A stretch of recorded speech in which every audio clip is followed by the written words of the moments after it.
welcome back to another episode of another triathlon podcast brought to you by Mana Apparel. Today, we're going to switch things up a little bit. We are very lucky to have two amazing guests, and we've got hardly any racing going on right now in the pro world. And I know we had a little bit of racing in Brazil this past weekend, but we wanted to take this opportunity with this little break before Texas to bring on two special guests. I've been blessed to get to meet both of them through social media and racing together.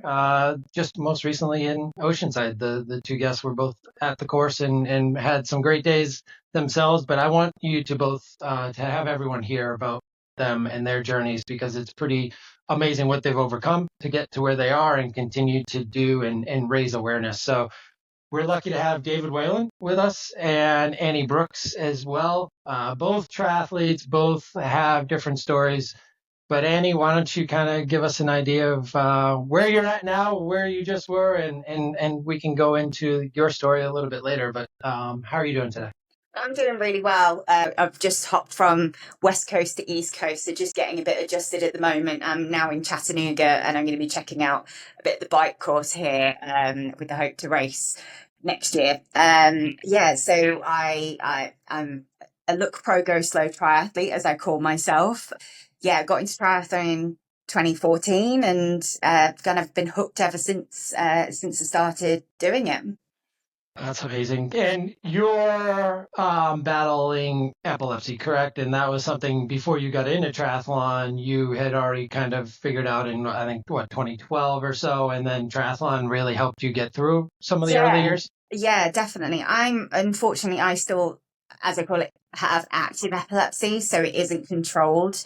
Unfortunately, I've moved around different medication, unfortunately, and I still have seizures. So training for triathlon keeps my mind occupied. As everyone knows, when you're training and especially when you're out racing, you literally can't let anything in your mind, because all you're thinking about is what's next on the agenda. And I find it amazing, and it makes me very happy, which is part of it. I don't feel stressed from it, which has been great. I just realized both of your lives changed in 2012. And Annie with her diagnosis, and David, Yeah. your accident was in 2012, correct, right?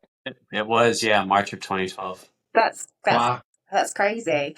Yeah. It's like, I didn't know I was having seizures, because I have focal impaired awareness seizures and focal awareness seizures. So most people know as epilepsy being tonic-clonics, the grand mals, where you physically see something happening. And unfortunately, because I don't really remember, it's very vague. It wasn't picked up, and I was having them quite a while before 2012. But 2012 was the actual diagnosis, and then. Wow. My husband was into triathlon and was like, why don't we try this sprint? And then, that definitely really helped. So when you first did that sprint, was there, obviously a lot of nerves. There's nerves in any triathlon anyways, but was there any time during that event where you had some concerns or issues, or did it go pretty smoothly and it was like, wow, maybe this can be something I can do more? I think probably the latter, actually. And you just said that. I was like, no, I don't think I actually thought anything about my epilepsy. I just thought, I'll get on with it. And then if I have to pull over, sometimes I'm quite lucky and I get an aura, which is almost like a warning sign. And I have to take that seriously. So I'm always like, well, if I have to stop, I have to stop. But yeah, no, it didn't. And that's when I realized maybe I'm onto something here. Maybe this is what I need to be doing to keep my mind occupied.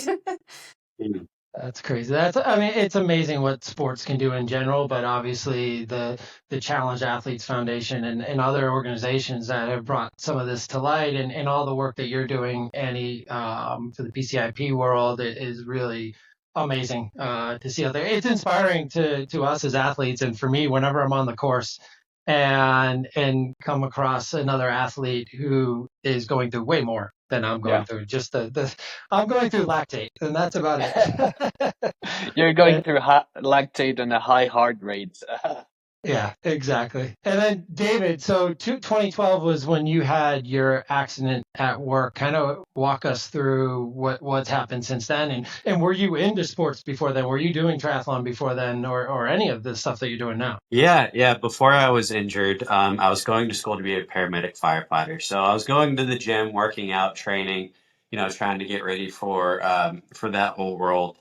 And but as far as like 5Ks, 10Ks, triathlons, all of that, like all of this is brand new to me. Like I knew how to get in a pool and not drown, but it's only been since the last 3 years that I've been able to make it back and forth in a pool without having like a massive anxiety attack. So all of this is really, really completely new to me. But yeah, just, I think kind of like a lot of people, I caught the bug pretty quickly and it's spun wildly out of control from there. And obviously for As it you, does. for you, it there's a lot of other aspects to this in order for you to race, because there's a lot of monetary aspects to it outside of just swim, bike, run, and the bike and everything you need. You've got to have prosthetics that are capable of doing these things as well. So you didn't lose your leg right away either, did you? No, yeah. So I was injured in 2012 and I had my original amputation done in 2019. So I was trying to save my foot. I was injured in a work accident in California, had my foot crushed by a piece of equipment. And then from there, I was subsequently diagnosed with the worst chronic pain condition known to medical science called complex regional pain syndrome, or CRPS for short. And it constantly felt like I was being lit on fire and stabbed repeatedly and just felt like I was being crushed in a vice. And I had to go through like the whole kind of like limb salvage type stuff, and then also navigating, insurance and workers' comp and all of that. I had to jump through all the hoops in terms of, all the different treatment options that I had to explore. And then it came down to the point where I had, probably like 6 different surgeries that didn't work. My nerve condition was spreading higher and higher up my leg. And I was presented with the option to amputate in hopes of hitting the reset button. I was given a 99% chance of being completely pain free if I amputated. So I decided to move forward with that, thinking we would all go to Vegas if we had a 99% chance, right? So Yeah. I decided to do that, and it was like gasoline on a wildfire, and it was the absolute worst possible thing for me. So yeah, it again, that spun wildly out of control. But yeah, now able, to your point, Josh, I have a bunch of different prosthetics. I often feel like the bone collector of fake body parts. But yeah, I go to each race with about 3 different legs, and there's a very, very strong monetary factor that comes into consideration with that, and especially if you look at it through the lens of like what insurance doesn't cover. Um, Running as an amputee is considered a luxury and not a medical necessity. So the insurance companies don't pay for that. So anything more than this walking leg that I just showed you comes from the user's pocket. Or, Challenged Athletes Foundation does a great job as well, and there's other foundations too. But it's typically the user that has to find a way to acquire it. Insurance company is not going to help. Wow. And Annie, in your world, like what have you had to overcome with epilepsy in order to get to races, to be involved in races? Are there any things that you've had to overcome other than just your physical ailments and going through that? But is it hard to work with race organizers or get set up and get the things that you need at events? It's been a bit of a learning thing for me because I don't ever want to cause any issues, or if I'm honest, like not with triathlon, but other, say like I was going to go to a fitness class, for example, or something. I've had a very mixed reaction if I've been honest about having epilepsy. So I previously used to keep it quite quiet if I'm like I wouldn't tell people, which is not the best thing to do, just because I get such a reaction of, oh, I don't know if you should do this. I think one of them was like a hot yoga class and they didn't want me to go in. They were worried about me. And I was like, I'm going to be fine. I promise you I'm going to be fine. And so I kind of bottled it up for a little while. And then I realized I need, for my own safety, because my seizures were getting a bit out of hand, I need to talk to people. So now what I do is I feel more confident with it and I email the race directors beforehand, and I'll say, this is the condition I have, this is what I've put into place, this is where I've raced previously, this is what I've achieved, and then say, is it possible to meet with your medical team? Can I meet with someone beforehand? It varies from race organizer to race organizer, but a lot of it has been about me being a bit more confident and owning this than bottling it up. And, by bottling up as well, that puts a lot of stress on me, and stress is such a huge trigger for my seizures. So it's like, what's going to be best here? Do I just, if they tell me I can't race, and it's a risk I have to take, really? Yeah. Race organizers have become far more open-minded, and they're very, I've had Oceanside, for example, was probably one of the best experiences. They were so accommodating. I got to swim early. They had a stand-up paddleboard person with me to just by the side. It just relieves a lot of stress and anxiety, and that in itself helps my epilepsy. Do you know what I mean? I don't know if that makes sense, but like that really does take some of the pressure off, and so I race happy, really, which is good. I have a question for both of you. First, with Annie, this is very interesting to me because my partner, who Josh met last year, she has epilepsy as well, and it's controlled right now with medications and all of that. And I wanted to ask you, like, I'm sure there are a lot of athletes in your position that don't take the risk, or, well, quote unquote risk, of doing an Ironman or entering a triathlon or being more active. What advice would you give them? Like, what if there's a checklist? Like, what would you tell them they need to ask race organizers, or what they need to be aware of their bodies? I know each body is different, but like, what are the cues that you look for to yourself? And David, also, like, same question. I'm sure there are a lot of athletes in your position that want to jump into triathlon. Like, what? Because there's not a lot of information for athletes in your position. Like, where do they go? Like, if they want to get a bike fit, I'm sure there's a lot of different aspects that need to take into consideration. Yeah, that question for both of you guys. Go ahead, Andy. Thank you. It is a tricky one, as you say. Like, everyone's if you're looking at epilepsy, it's very different for everybody. I think really, I think one of the main things I will always say is, if you were wanting to do like triathlon or enter a race of some sort, and you have got something similar to me, just know when to say no. Do you know what I mean? If you're not feeling right, you have to just put your hands up and go, today is not that day, there'll be another day I can do it. You have to be quite honest with yourself. I also have to know when to put the brakes on, or just have a day of smiling and high-fiving, because you just have to know your body and just listen to your body as much as possible. But yeah, I would always say, the things that I would do is I would contact race organizers, see what they suggest, if they're happy with it. Put the protections in place. That's why I think it's so important for you and for people on the race course. Do you know what I mean? People out there that, if they don't know what's happening or how to help you, fill in the back of your bib. I wear a medical bracelet. I think they're the main things I would say, but I would definitely listen to yourself. You're the one who knows what your condition is more than anybody else, and you just have to be honest with yourself. Yeah. Perfect. Thank you. Yeah. Are there any foundations that you use, Annie, that people could get more information on epilepsy, or like managing that? Or it's tricky because I've not really met many people who do triathlon with epilepsy. We're quite rare, apparently.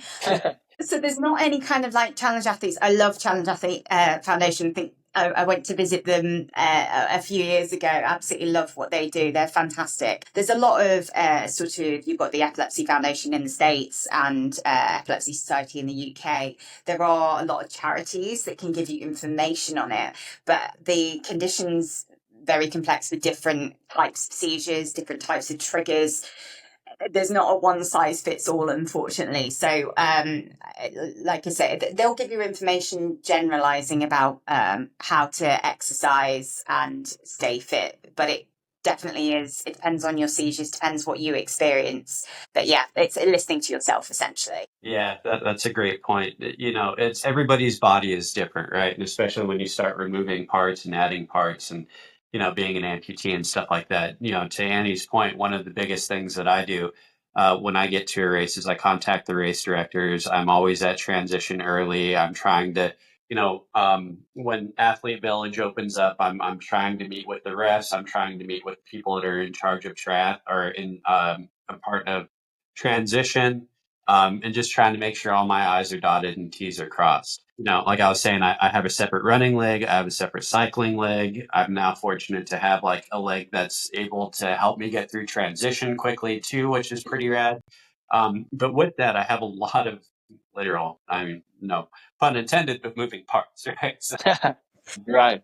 So I'm always and one of the things is when I get out of the water coordinating, okay, well, I need to have people, grab me underneath my shoulders and then, put me into a pre-transition area where my transition leg is waiting for me. So, there's again a lot of moving parts to try and coordinate with that, but it's having those conversations and just, I guess, being vulnerable with that and just really being upfront with what it is that I need.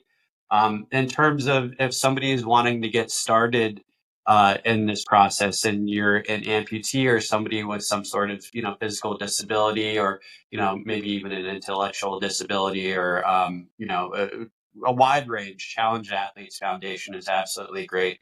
There's another foundation as well that's doing an incredible job with triathlon specifically. It's Dare to Try. I believe they're based out of Illinois.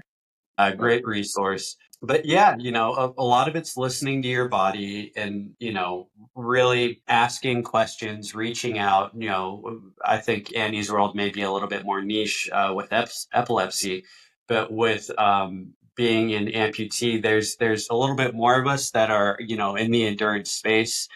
I'm always more than willing and happy and love to have any conversation I can or be a source of like, hey, here's, some people that you could reach out to. Here's some considerations, and just, try and be a resource as much as I can. But yeah, there's a lot of great information that's out there. And, I think ultimately the race directors want us to be out there too. It's not only is it like creating the equality within sports, but we're all battling something on that race course, right? And fortunately for me, like mine just happens to be a little bit more visible, but it gives me a really unique opportunity while I'm on the course to be able to connect with people and like try and share the mindset that I use when I'm, struggling or when other people are struggling. And it gives me a beautiful and just really, really awesome opportunity to connect with people and try and be a source of encouragement. And I think race directors, appreciate that. Absolutely. Yeah. I think triathlon is an amazing sport because it's a great equalizer for everybody. It doesn't matter who you are, how your physical composition or whatever. Everybody's going through the same journey. Yeah. Nobody's doing a mile for each other. We all cover the same distance. We all have our demons. We all have our battles, and it's great to see how on race day people come together, no matter their background. And I think it's that one moment where there's no disabilities, or everybody's in the same pot doing the same thing. So I just love it because of that. Yeah. Yeah. On the run. Sorry. Right. On the run, we're all physically challenged. So by that part of the race, we're all hurting pretty good, right? Yeah. Especially going up and down those ramps in Oceanside. Yeah. My God. I was just about to say we're all as daft as each other. Like we're all just looking at each other going, we didn't just want to do one sport. We wanted to do three, and like we're all here together. I absolutely love it. To everyone else's point, like the community is just fantastic. And Yeah. I mean, like I say, I'm on the course for quite a while, and by that point, you know, people are. I've got people walking past with the medals, just cheering you on, giving me high fives, and I'm like, this is just the best, and it's such a positive sport to be involved with. Right.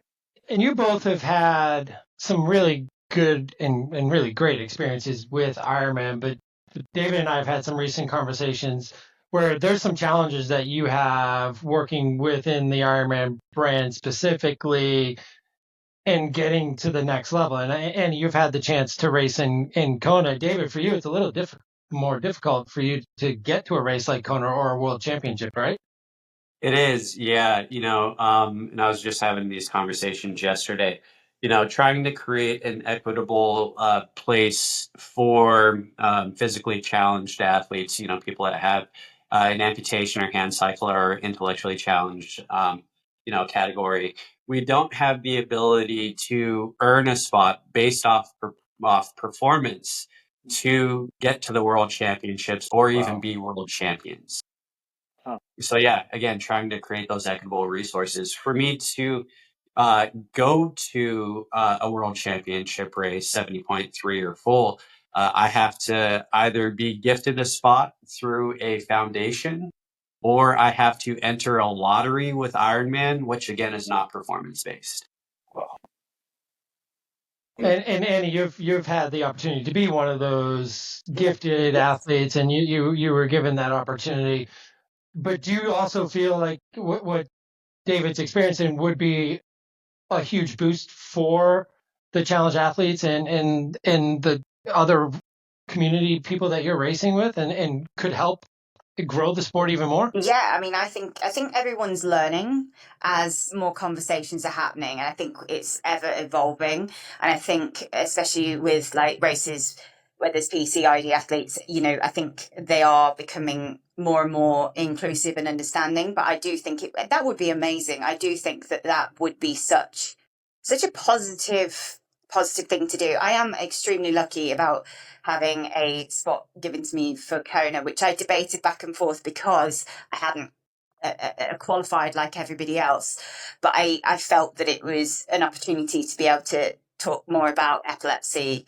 If I'm that was it really, and to try something that I don't think many people have been able to do with the condition. But I think it would be amazing if there was like a qualifying for PC athletes. Definitely, I think it'd be great. Yeah, I believe that we're communal beings and that we thrive in a sense of community, right? And if you open the door and create that opportunity for that community to have the opportunity to, be a world champion rather than just a participant, I think that you would grow the numbers at the start lines. I think that, you would create a healthy and thriving community that way. You would create a competitive community that way. And it just, it kind of raises all boats in my opinion. I think that it would be massively powerful, in a lot of different ways, not just for, the athlete, but for, the race organizers themselves, whether it's Ironman, whether it's T100, whether it is, anything. It makes sense to be able to have those and just really show that anything is truly possible. Yeah. Right. Can I ask a question? Sorry for my lack of knowledge, but is this over most kind of races? Do you find that, David? Is that most races don't have something in place where, I don't know, that you can't qualify for different things or win, or even win, right? Yeah. Yeah. So, I mean, the inclusiveness is definitely there, right? Like if I was to get first place at an Ironman race, I would get on the podium, right? But in all reality, it doesn't really count for anything. It doesn't account for points moving forward to anything. In other races, such as UTMB, Ironman owns UTMB, right? So that's also kind of the same fight there that we're also trying to, push things forward. I do think that Spartan, is I raced in the World Paris Spartan event in 2019 when right after I had my first amputation. I did it on one foot. And I believe that we got in like fourth place for that, but first place was able to get celebrated and was able to get a check for that and so on. But yeah, I mean, most races, and different racing platforms will let you, like, they're not going to tell you no, right? But it's definitely not anything more than creating an accessible environment. There's not necessarily racing towards anything greater of being a world champion and so on. Well, I know, but something like the Boston Marathon, the New York City Marathon, like there are absolutely categories that are set aside for athletes like yourself, one leg, two leg, and I believe they're even broken out even further than that. Yeah. That I've seen. So I've talked to a few of them. It's being done elsewhere in endurance sports. So I hope the conversations continue forward for your sake and for others and for the future, that we can get there, because other industries are doing it for sure. Yeah, I've talked to Dave over at Boston Marathon, the race organizer over there, fantastic guy. What he's done with the Boston Marathon and creating the categories, it's been really, really incredible. I understand that it's also a very um, challenging process logistically in a lot of ways to be able to make that happen. If you look at, the classification process that athletes have to go through for marathon in general, it's the track and field classification process. And shoot, I don't even know off the top of my head how many different classifications there are for track and field. But if you look at, like the Paralympics kind of thing, how big is that team and how many different variable disabilities, individuals have, it covers a very, very wide range. I think with paratriathlon, I'm classified as a PTS4, so PTS stands for paratri standing. Then my level of impairment is number 4, and that's typically judged off of like um, where it is that I have my limb loss at and how strong my muscles are and, my level of flexibility and this, that, and the other, and a few different things. But I want to say that there's probably about 6 or 7 different classifications right now that are acknowledged through World Triathlon. So yeah, again, it's a big process to try and navigate, but it's not impossible to navigate. So, it's just, it takes, it's going to be a process. And, I think that it would benefit us to start that process rather than say, no, there's no opportunity. Right. Yeah. No, I appreciate you being open about that, because it does sound like obviously the USA Triathlon, the World Triathlon, the Olympics, all that stuff is there in place. So to get it across the board with other age group opportunities, I think is something that we're all kind of advocating for. And I think hopefully we'll get there one day, because it is. I mean, everything kind of runs off of this. This started with an Olympic sport, and then it became bigger. And Dave knows, because Dave is one of the original like Kona guys. He goes back in the day with Bob Abbott, and Dave McGilvery's now running like his 50-something Boston as the race director, but he's also one of the OG Ironmans as well. So hopefully that can be some cross pollination. Percent. And you'll often hear people like Bob Abbott talk about the power of Kona, right? And that experience in the island and how magical that experience is for everybody. Like, how powerful of an experience could that be for somebody that has a disability of some sort? Or Annie, like, I'd even love to know your experience with that. But like, just the magic and the power of that experience, and for somebody that doesn't even, that doesn't fit the physical scheme of what, a quote unquote able-bodied athlete looks like how powerful of an experience is that for them? And also everybody that's there, that's seeing that they're using what it is that is their reason why to possibly not be there, but they're using it to be there. Yeah. And they're using it to push forward and conquer this amazing feat of just, athletic endurance. And it's just a powerful and beautiful experience that I think, people should definitely have the opportunity of being able to do, and just having that equitable place that's huge. Well, I think that's a good segue for you, Annie, to talk about 2020, 2023, Yeah. and how and what Kona meant to you, and kind of like how did you get there? What was kind of like the progress of your triathlon career to get you to a point to be ready to tackle Kona and everything that it is, and then how it all went?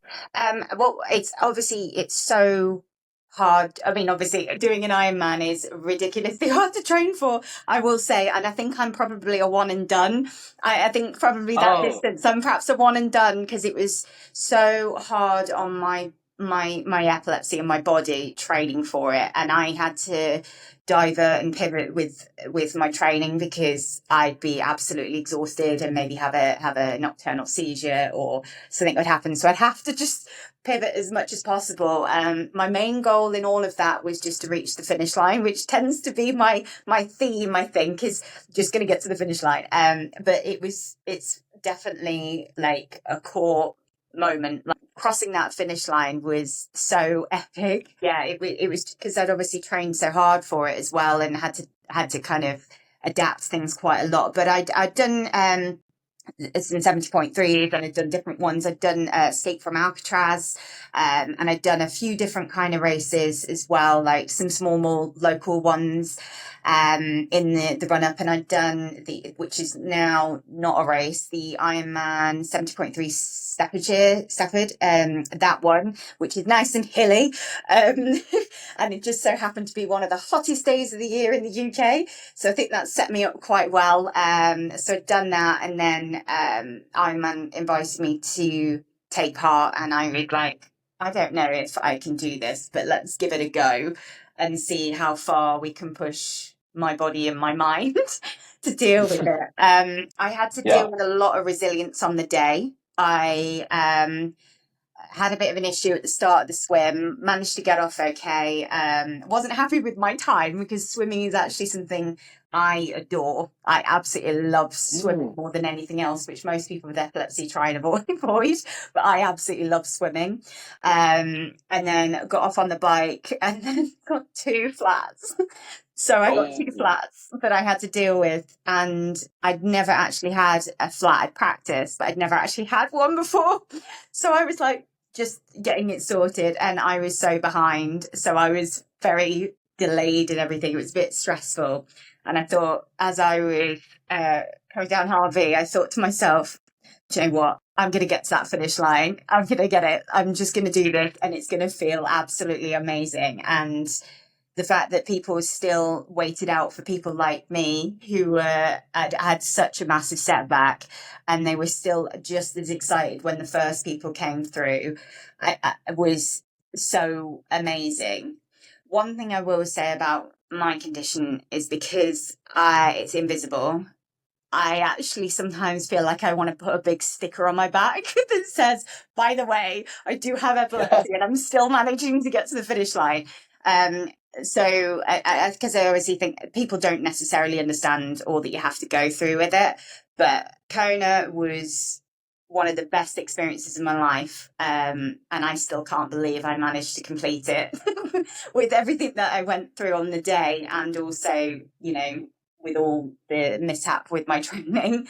But yeah, I mean, David, if you can go to Kona, I think you'll absolutely love it. It's just such a great atmosphere. That's the dream.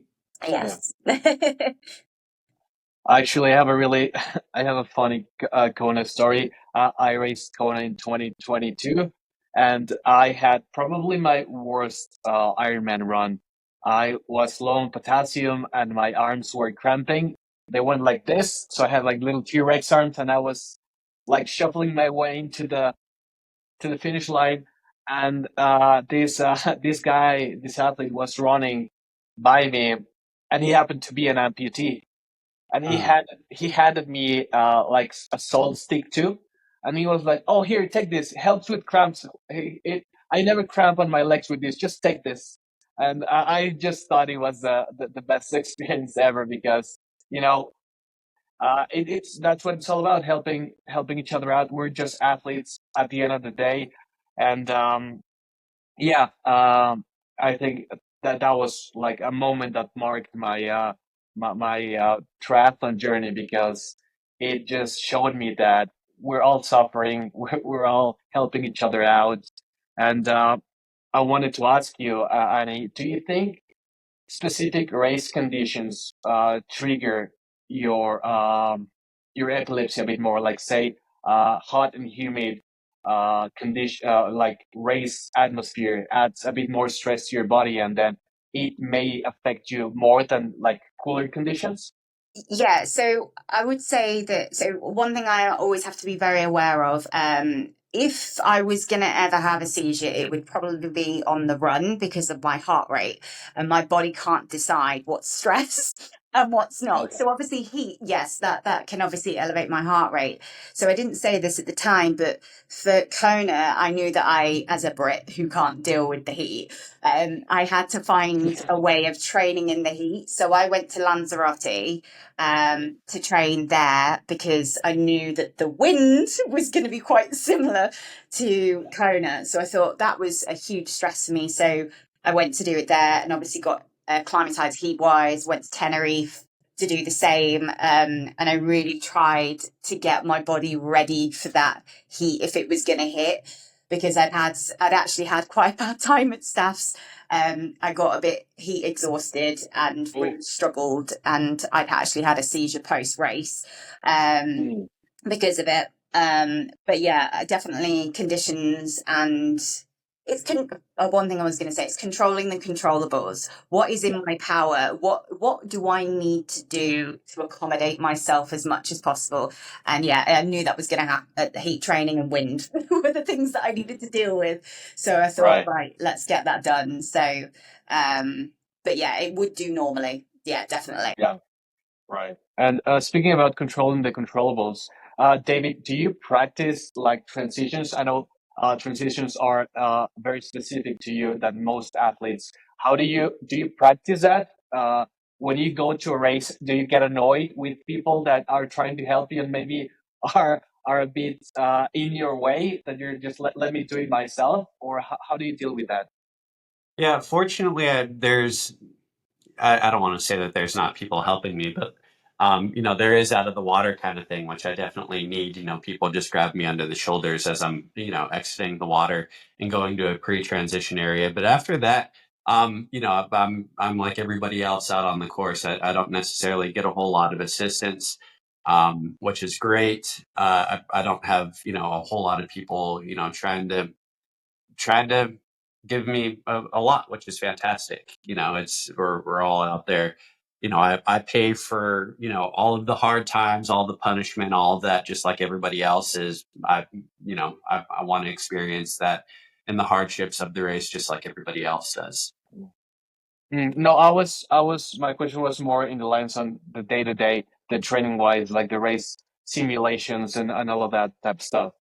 Gotcha. Yeah. So, I definitely do not practice transitions nearly as much as I should. I You would and probably. everyone else. Yeah, right. I think a lot of people could probably, unfortunately, say the same thing. I definitely need to practice transitions more. It's been something that I've tried to be more intentional with. I live in Cincinnati and the weather hasn't been fantastic, so call that a terrible excuse. But yeah, I haven't practiced as much of it as I need to.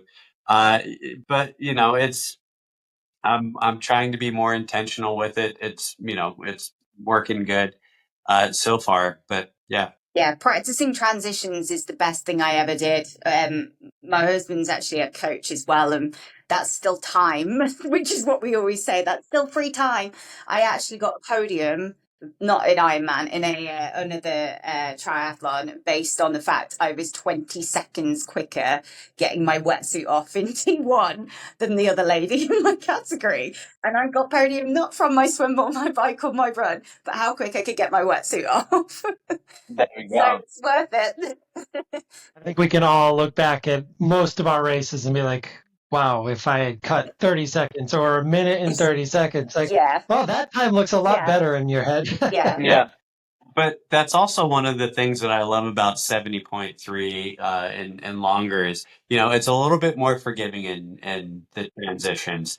coming from the sprint world, I was racing with Team USA's para-triathlon team, and in a sprint, you have such little margin for error, right? Like it's, the transition length is the transition length. There's not a whole lot you can do about that. But in terms of, expediting the process with taking off your wetsuit and being versed in that, like, that world it's so much more quick paced, especially, super tri too, right? So, Yeah. but yeah, 70.3, it's a little bit more forgiving.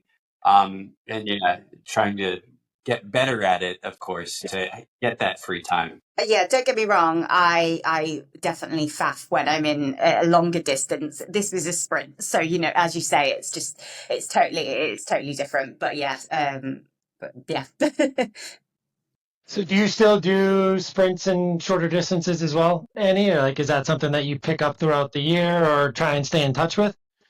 Times it depends. I'm kind of I don't know what the way is to sort of say. I'm more like experienced triathlete, if you like. Sometimes I'll book races that I can tack on to a holiday on a vacation or something.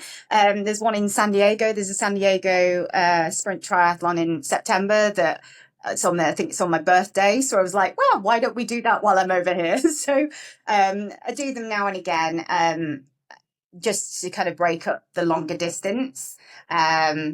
And recovery time's a lot quicker as well. But I also, David, when you were talking about the swim and needing help getting out, I actually, when I can, I try and volunteer at races I'm not doing.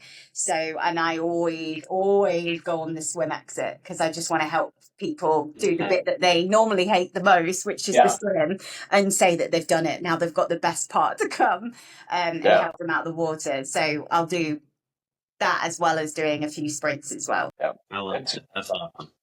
it's funny you say that. Go ahead, Fed. Oh, no, I was just going to say that it's funny that you say that, Annie, because for me, and I'm sure for Josh as well, during a race, in my mind, I'm like, get through the swim and then the race starts. So I'm just like, get the swim over with. I just want to get to my bike and then the race can start. I totally get what you're saying. Yeah, I've this Oceanside was the first time where I had the least amount of that feeling, which felt good. I put a lot of time into my swim in the winter, and it paid off in Oceanside. Still not the fastest time I wanted, but I was actually able to know that I was going to get through the swim no matter what, and didn't mind the sea lions barking at us and whatever traffic that we had to deal with. But but Oceanside, it will always be a memory I'll always have, is one of those first finisher picks that I got from Oceanside 2 years ago. I was on the ramp wobbling for the first time ever, doing a 70.3, coming out, didn't know I had to kick and swim faster coming in. And I immediately stopped feeling bad for myself, as the background of the picture was one of the challenged athletes on the ground with a team of volunteers around them putting on the prosthetic leg. And I was like, that's exactly what this whole community is all about. And I have nothing to complain about. And oh, woe is me getting to my bike and I had a long transition. No, I mean, it's unbelievable what David, what your whole community goes through, and Annie, for you to bring to light, or even give an opportunity to somebody going through what you're going through, because it is silent, right? Like anyone can pass you on Kona, and they really don't know what you're going through. And David, it's quite obvious. So I do get the differences there, and you talk about somebody like Chris Nikic, it's apparent what Chris is battling, but for Annie, it's quite different. So I would imagine that's been something, like you've mentioned before, that is a little harder for you to overcome at a race specifically. Yeah, it is quite tricky. You just get on with it. I want to have fun, and I kind of think like what you were saying. There are people perhaps in like having it harder than I am. So but. Yeah, it's just about getting to the finish line for me, and enjoying it. And because I'm normally back at the pack, I tend to talk to people on the run like we have wow, this is a spicy hill, isn't it? And just do you know what I mean? I think I said that a few times on the bike actually when people were flying past me. But yeah, just it is hard. It is difficult, but hopefully by me being more confident in owning what I'm dealing with is helping. You know, I've had a few people actually get into triathlon who are epileptics like me. They're starting the first ones out. I obviously always say to them, make sure you're safe. Go get checked out by a doctor first before you start doing this. But yeah, there's been other people who've come forward and have said that because I'm being quite open and honest about it, it's made them feel less alone and less isolated, and they want to get into sport now. So you know, that's what it's all about. Yeah, which like I'm sure you guys started doing this because like why we all started doing this. Like I want to see if I'm physically able to complete this. And then came the competing element, and then came the awareness element. Was that how it happened with you guys, or was it different? David, after you. For me, honestly, like I amputated my foot for the dream of running again, right? And I started doing that, and then I found triathlon, and I fell in love with it. But honestly, what I found for me is that it was and is just an incredibly beautiful place to put my trauma. It's medicine, it's therapy, it's community. It's I get to revisit like the broken version of me, or the version of me that thought that I was broken, and show myself how strong I am. And I lean into that in my training and in my races. And again, it's just I feel like a lot of medicine and therapy is here, and it's whatever challenge you're battling, X, Y, or Z, like it's such a beautiful place to use all of that. So for me, like it came into just starting with wanting to show myself how strong I am and how powerful I am, and that I'm not that broken version of myself that I thought that I was. And I'm giving myself every opportunity to, bank all of those experiences and, which took me into Norseman and all that good stuff. But also now, like, I'm really wanting to be kind of an example, and maybe the same with you, Annie. It's, showing others what is possible, even with battling these challenges. And just my hope is that I can just be a great example and show what is possible and what you can do, and kind of the strength of the human spirit despite all the things that are telling you not to. Well, that's the reason why I go into the storm, you know what I mean? And I've fallen in love with it every time, and just want to encourage other people to do the same. That's amazing. David, you're very inspiring. You are amazing. I think what you do is just incredible. So you are making that impact. I do think you're amazing. Yeah, kind of. I went in to see how far I could push myself to give myself a bit of focus. I got quite depressed after being diagnosed with epilepsy. I lost my driving license. It completely changed everything for me, like lifestyle wise, and I kind of got into a bit of a rut, should we say. And so when I entered that first triathlon, I had to learn how to do front crawl. I couldn't swim properly, and I found that it diverted the attention, as I say, when I said previously.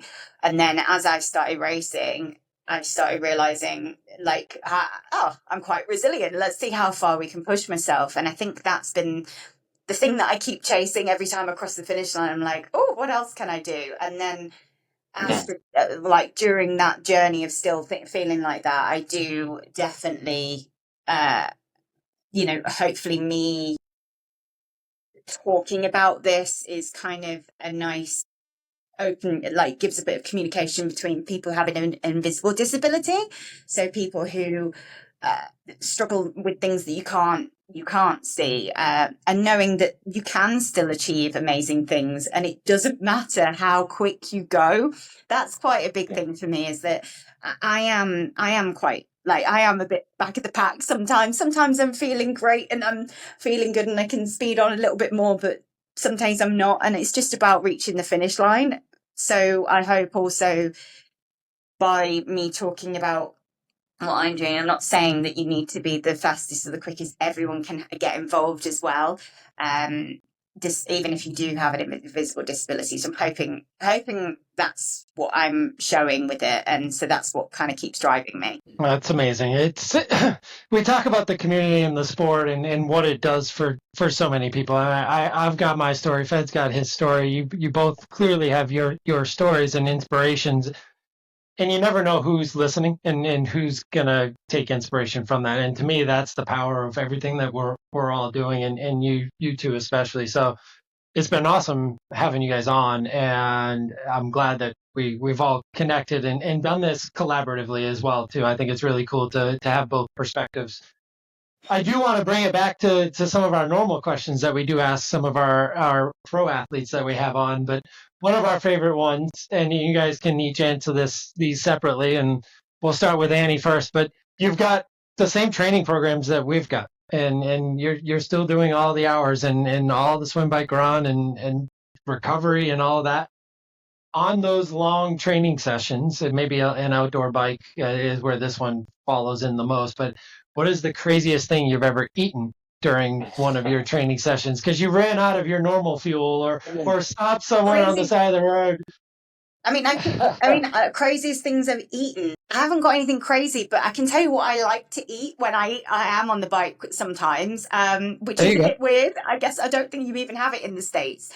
So I used to make, if I hadn't got anything with, I'd always get it's like cheese and bovril. Have you heard of bovril? It's like Marmite. Marmite. Okay. But it's like a meat-based one rather than a veggie one, and I eat those. But this, I'll be honest, there hasn't been anything really crazy, unfortunately. I haven't got a great story there. But yeah, it's a bit random what I do tend to eat. I do tend to eat proper food on the bike rather than anything else.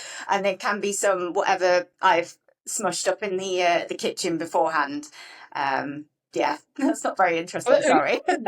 No. That's actually very interesting. That actually leads me to another follow-up question real quickly is what do you do on the bike for races? Like how does that work for you? Is there anything you have to do differently to overcome something or make sure that you don't have an episode? I obviously always have to make sure I'm really hydrated. So I basically have like a proper regimented plan of how I have to just basically keep grazing constantly through the entire bike, like small bits all the time. I have to keep eating, and it's either a combination of like a gel, a Cliff Block, and then I often have, if I'm racing the UK, I'll have like the cheese things I've told you about, but then also like those, you get these and they're amazing. They're the little pretzel bites that have peanut butter in. Do you know which ones I mean? Yeah, so I normally like have the combos or something. Yeah, something like that, and they work really well. But yeah, I have to keep on top of hydration, because if I start to wobble or I get like it can trigger something. So I have to be really hot on it. I used to use like a glucose. Remember Super Sapiens? I used to use that to really help me, because that would keep me really on top of it. But I learned a lot from that I can do without it now, which has been really, really good. But yeah, just keeping on top of hydration is the biggest one for me.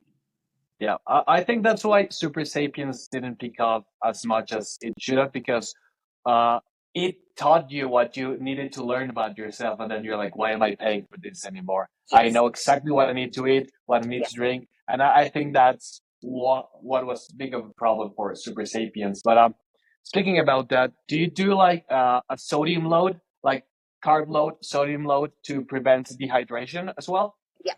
Yes. And then I forgot to mention it, I obviously have to take my medication. So that's in there as well. So I have to be, if I'm not on time, it's not awful, but it's not great, because it might not happen during the race, but it might impact after the race. Yeah. So I have to be quite careful. So sometimes, depending on the length of the race, what time it starts, I might have to have a special needs bag. It varies. It depends on what time things are. Kona, I had to put it in various bags just in case I dropped it. I was so panicked. I think I went a bit over the top and had it in all different areas just to be safe. But I just couldn't risk it. Awesome. Your own little scavenger hunt.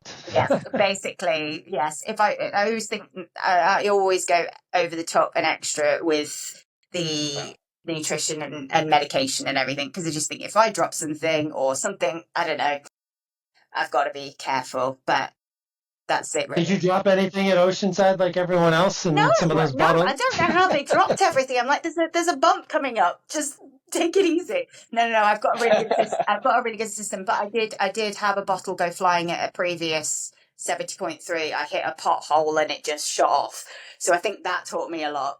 Again, all the controllables. So I got a different bottle holder, bottle cage. So learned from that one. So David, how about you? Any crazy foods that you've eaten during training or in a race? No, I try and, to Annie's point, control the controllables, right? So with that being said, I have had, so last year when I was in Oceanside, leading up to the race, I commonly have low ferritin levels, which lowers my iron levels. So I always try to replenish my ferritin. And I was told to eat oysters. Oysters have a high amount of iron in them. So I went and had raw oysters literally the day before 70.3, thinking that I was going to, I was going to need iron and so on. And that ended up putting me in the hospital the day before Oceanside, hooked up to an IV, and the doctor was like, "You probably shouldn't do this." I'm like, "I'm definitely still gonna do it." So the crazy thing is I put my face in the water for the swim, and the first thing I tasted was those damn shellfish. Oh God! I'm like, just don't throw up. Just don't throw up. Oh my gosh! So in terms of controlling the controllables, it's like everything is as bland and as just straight to the point as I need it. And I use the gels. Sorry. I use the gels and just try and keep things as bland and as predictable as possible. No, I didn't actually say this. I don't know. So I've more recently been trying a keto diet just from an epilepsy perspective, because it's meant to be better, and I've actually found that works so much better for me. And I'll eat a lot of that kind of stuff now on which I changed this time on the bike, so I didn't eat the same things, but it seems to work quite well for me for that. So a lot of cheese. A lot of cheese. Will you use then like the ketones that have become popular now during racing, like to supplement that during the race? I haven't. I'm doing a bit of, this is quite new, if I'm honest. So I'm trying and seeing what I'm finding okay and what works, So I mean that I'll keep you updated though. I'll let you know how it goes. But so far it's been a good transition. They work, like the exogenous ketones work really well, and I used them when I did a transition from sprint distance, Olympic distance to 70.3 on poles.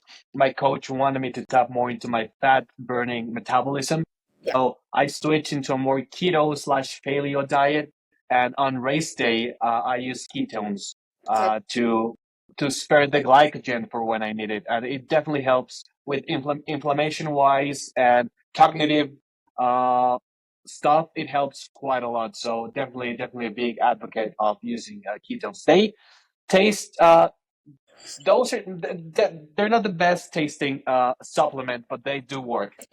They're probably better than the oysters that David doesn't want to taste anymore. I was like, maybe not. It's not oysters.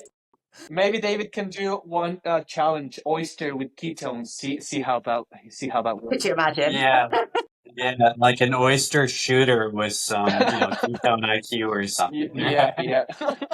We don't need Joe Skipper's beer mile. We got David Whelan's oyster mile. There we go. So, all right, the last question we'll ask, and is this actually would be quite interesting for the two of you.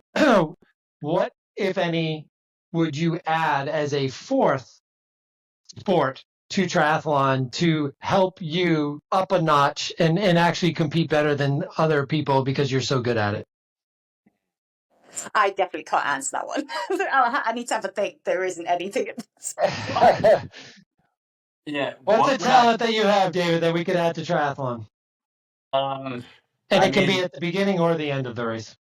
I have turned into like a pogo stick, right? Like I could balance on one foot and I could hop from one spot to the other so quickly that like if we did some sort of like one-footed hopping challenge, I'm destroying everybody. Oh, It's fabulous. Yeah, so like you have to do transition on one foot. You're all done. Right? Mine would totally not work for triathlon, but I'm going to throw it in there. Snowboarding would probably be the one that I would have to do. I have thought about winter tri, but the idea of cross country skiing, I'm not quite sure I'm there. Probably if we could suddenly snowboard, that'd be fine. You're actually not the first one to say Oh, really? skiing or snowboarding either. Yeah, no. Okay. So it's wide open to anything. Like winter sports are fair game Yeah. for sure. Okay, great. Yeah, we'll go with snowboarding. I could do a few box Awesome. jumps, do a few things. If it's like on skills, I could do some of that, some jumps and stuff. So, would it be swim, bike, run, snowboard? Or would it be snowboard, swim, bike, run? What would the order be? oh yeah, hang on, you'd have quite a lot of outfit transition. If it we were we'd have to probably snowboard at the end, best of last. Okay. I'm really kidding. Okay. Go stick. Where are we putting it? Transitions. Oh yeah, I mean, It's his can new I join in T1 with and that one? GT. I could see that at like the end of Norseman or something like that. Yeah. Speaking of like Patagon Man too, you were mentioning earlier, and it made me think. There's a lot of trail running and things like that. How hard is that compared to? I mean, I would imagine most of your training you do on roads, or do you do a lot of trail running? And how difficult does that get with the uneven surface? I don't do a lot of trail running. I need to be more intentional with it. There are some decent trails around here. But yeah, I mean, the technicality of it and trying to navigate that with a prosthetic, it's a little challenging. I don't have I just got a new running leg made that's really, really cool. I wore it for the first time in Oceanside in that race, and it worked out great. But being able to so a traditional running blade looks like an upside down question mark, and you run on a very small surface of it. It's probably like maybe a 3 inch by 3 inch little pad of that. But now I'm able to wear a shoe with the running blade.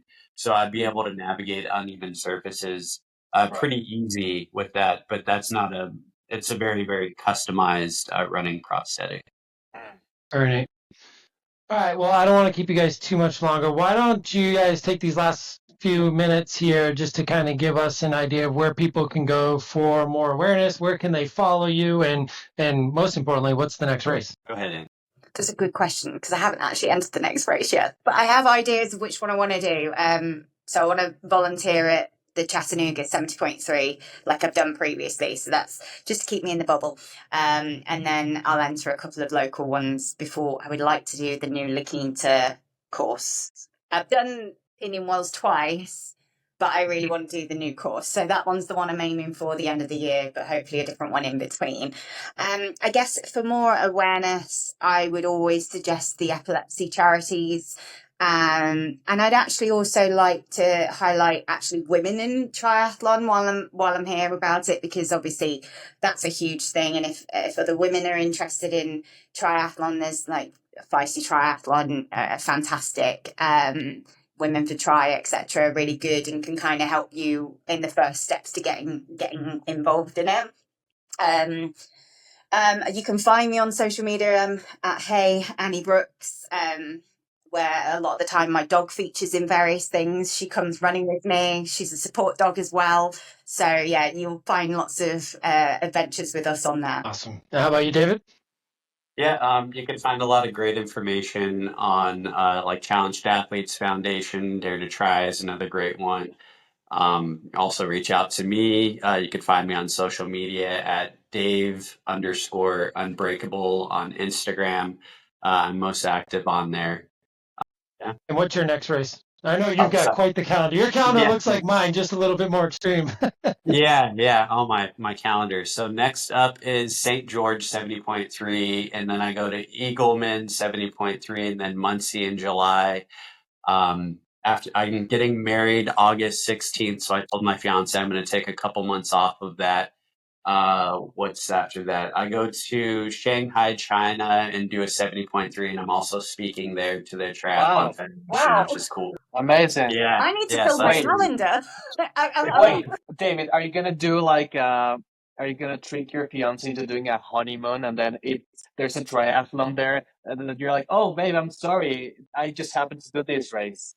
I have already tried trying to work that in. She's like, "You're not bringing your bike," and I'm like, You "Because can we're going to carpool. Italy for our honeymoon." So Oh, right, yeah, okay.